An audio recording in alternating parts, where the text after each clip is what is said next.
G voter মানে কি অসমত কোনো জেনজি ভোটাৰ নাই অসমত পৰিয়াল আপোনালোকে পৰিয়ালটোকো ভাঙিব খোজে মোৰ ল'ৰাটো মানে কি মোৰ ল'ৰাটো জেনজি নেকি মোৰ ল'ৰাটো দেউতাক মাকৰ এজন মৰমৰ সন্তান আমাৰ পৰিয়ালত আলোচনা কৰি ভোট হয় জেনজি ফেনজি ইয়াত নচলে এইবিলাক কোনে আপোনালোকৰ মূৰত সোমাই দিলে নতুন ভোটাৰ আৰে ক'ৰ পৰা নতুন ভোটাৰ দেউতা মা ল'ৰা ছোৱালী মিলি এটা অসমীয়া পৰিয়ালৰ সৃষ্টি হয় এতিয়া আপোনালোকে অসমীয়া পৰিয়ালটোৰ মাজতে এটা জেনজি বনাই দিলে এটা জেন জেড বনাই দিলে কি কনসেপ্ট আপোনালোকৰ মূৰত আহিলে মই নাজানো আপুনি মোক কওক আপোনাৰ দেউতা মাই নিবিচাৰা কাম এটা আপুনি কৰিব পাৰে নেকি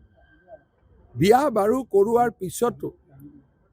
যদি বয়সস্থ দেউতা মোৰ 80 বছৰীয়া ল'ৰাজন ইতিমধ্যে সাইন্টিষ্ট তাকো যদি দেউতাকে কয় বাবা ভোটটো কিন্তু এফালেহে দিবি দেই ল'ৰাজনে বাপেকৰ কথা ইয়াত মানিলে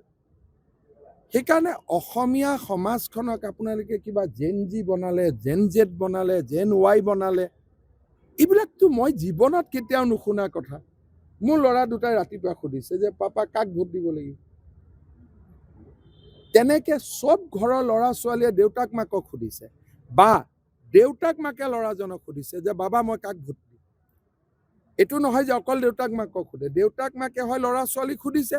নহলে ল'ৰা ছোৱালীয়ে দেউতাক মাকক সুধিছে এখন ঘৰতে দুটা ভোট নহয় কলেজৰ ইলেকশ্যনতহে এইটো হয় যেতিয়া আপোনালোক ঘৰৰ পৰা ওলাই আহিছে একেখন গাড়ীতে গিৰিয়েক ঘৈণীয়েক ল'ৰা ছোৱালী এটা ল'ৰা ছোৱালীগৰাকী জেনজি হৈ গ'ল এইবিলাক ৰাজনীতি নাজানা মানুহে এইবিলাক কথা কয়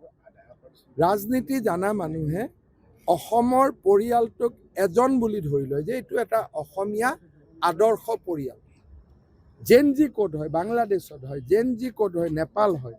য'ত পৰিয়ালৰ কনসেপ্ট নাই আমাৰ অসমখন হ'ল আদৰ্শ পৰিয়াল বাহিৰত তামোল পাণ থাকিব বাৰী থাকিব নামঘৰ থাকিব সংস্কাৰ থাকিব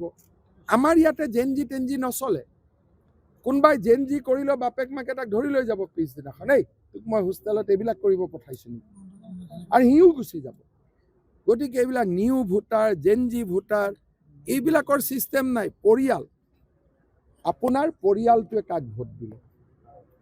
আৰু আমাৰ অসমীয়া পৰিয়াল এনেকুৱা নহয় দেউতা মা ল'ৰা ছোৱালী ৰাতি ভাত খোৱাৰ সময়ত একেলগে ডিচিশ্যন লৈছে যে কাক ভোট দিম এইবিলাক ক'ৰ পৰা এইবিলাক কনসেপ্ট লৈ আহিলে আপোনালোকে মানে মইতো বুজিয়ে নাপাওঁ যিটো পৱন খেৰাৰ ভিত্তিহীন অভিযোগ এই অভিযোগটোৱে বিজেপিক লাভৱান্বিত কৰিছে নেকি যিকোনো খবৰৰ বাবে যোগাযোগ কৰক আমাৰ এই নম্বৰত